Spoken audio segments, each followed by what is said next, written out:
صادق الامین ہے۔ نبی کا قد سب سے بلند ہوتا ہے مجمع عام میں۔ اگر ایک جملے کی اجازت دو، نبی کا قد سب سے بلند ہوتا ہے۔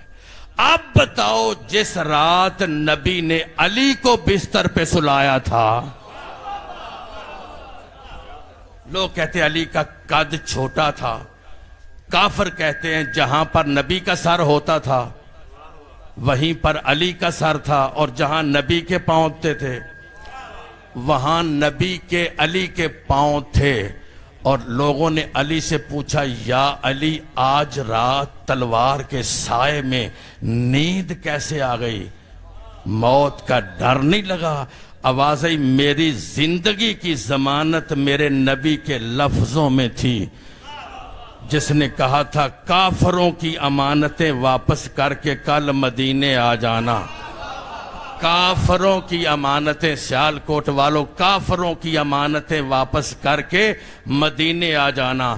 جسے کافر امین کہیں اسے مصطفیٰ کہتے ہیں، اور جسے محمد امین کہے اسے علی کہتے ہیں۔ غور فرمایا آپ نے؟ اور ایک جملہ بدل کے کہوں، نبی اللہ آپ جسے سلا کے آئے ہیں، کافروں کی امانتیں اسے دے کر آئے ہیں، اور اسے بتایا ہے کس کس کی امانت ہے۔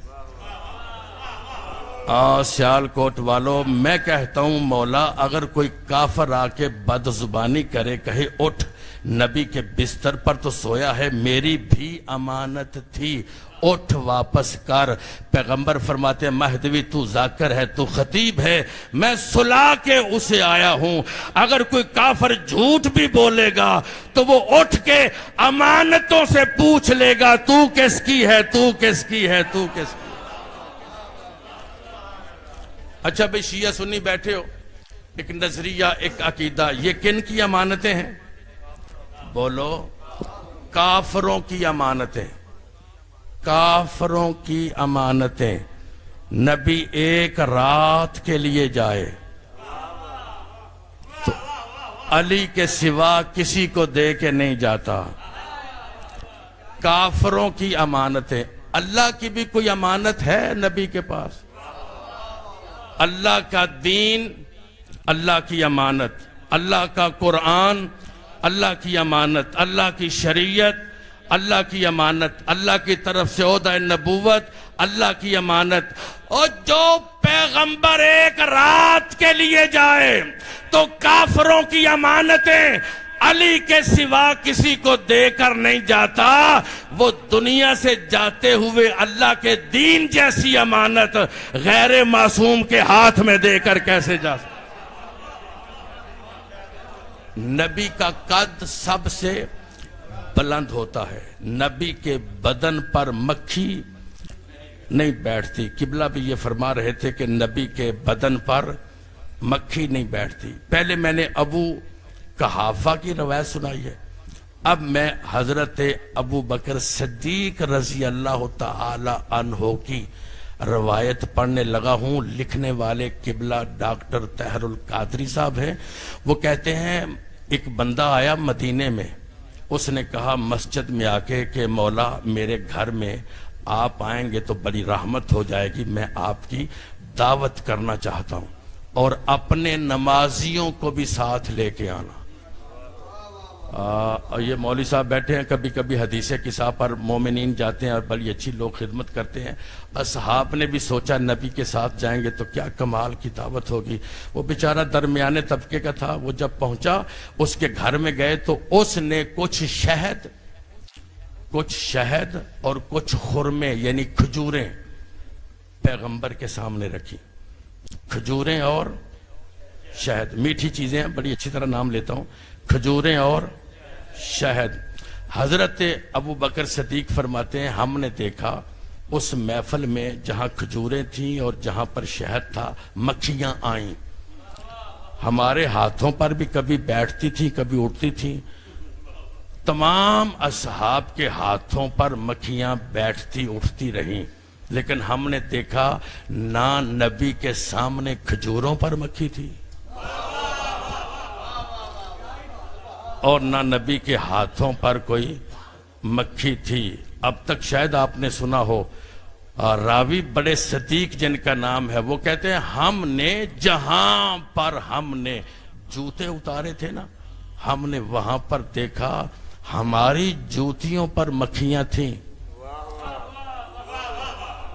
نبی کی نالین پر کوئی مکھی نہیں تھی، نہ نبی کی نالین پر، نہ نبی کے ہاتھوں پر، نہ نبی کے چہرے پر، نہ نبی کی کھجوروں پر۔ کہتے ہم نے آز راہ تعجب پوچھا نبی اللہ، ہمارے ہاتھوں پہ مکھیاں آ جا رہی ہیں، ہماری کھجوروں پر بھی، حتیٰ کہ ہماری جوتیوں پر بھی مکھیاں ہیں، نہ آپ کی نالین پر مکھی، نہ آپ کی کھجوروں پر مکھی، نہ آپ کے ہاتھوں پر مکھی۔ اس میں راز کیا ہے؟ سید الانبیاء نے فرمایا میں تو تمہیں کئی مرتبہ کہہ چکا ہوں کہ میں تم جیسا نہیں ہوں۔ اور فرمایا آپ نے پیغمبر کے بدن پر مکھی نہیں بیٹھتی۔ کھارا پانی، کڑوا پانی جس نہر کا، جس کنویں کا ہو، نبی کا لعاب دہن ڈال دیا جائے تو پانی میٹھا ہو جاتا۔ کڑوا پانی کنویں کا، گلاس کا نہیں، کنویں کا پانی میں لعاب دہن ڈالا جائے تو وہ میٹھا ہو جاتا ہے۔ میں یہیں پر روک دیتا ہوں۔ ایک مرتبہ شہد کی مکھی کو نبی نے بلایا صحابہ کے مجمع میں، شہد کی مکھی جا رہی تھی ایسے، نبی فرماتے ہیں مکھی ادھر آؤ، بات سنو۔ سیالکوٹ والوں مکھی آ گئی۔ ہم کہتے ہیں کم از کم نبی اتنا بلند ہے کہ اس کی زبان مکھی سنتی بھی ہے اور سمجھتی بھی ہے، تو نبی کی جگہ پر ایسے ہی بندے لانے چاہیے جو مکھی کی بات کو سنتے بھی ہوں۔ توجہ نہیں فرما، اس میں جھگڑے والی بات نہیں ہے۔ مکھی آ گئی، بڑی توجہ چاہتا ہوں، نبی نے صحابہ کے مجمع میں کہا مکھی یہ جو تو رس چوستی ہے چنبیلی کا، گلاب کا، پتیوں کا، یہ تو کڑوا نہیں ہوتا؟ رس کڑوا ہوتا ہے، مکھی یہ تیرے چھتے میں جا کر میٹھا کیسے ہو جاتا ہے؟ مکھی یہ رس تو چوستی ہے پتیوں کا، گلاب کا، چنبیلی کا، گٹے کا، یہ رس کڑوا ہوتا ہے، تیرے چھتے میں جا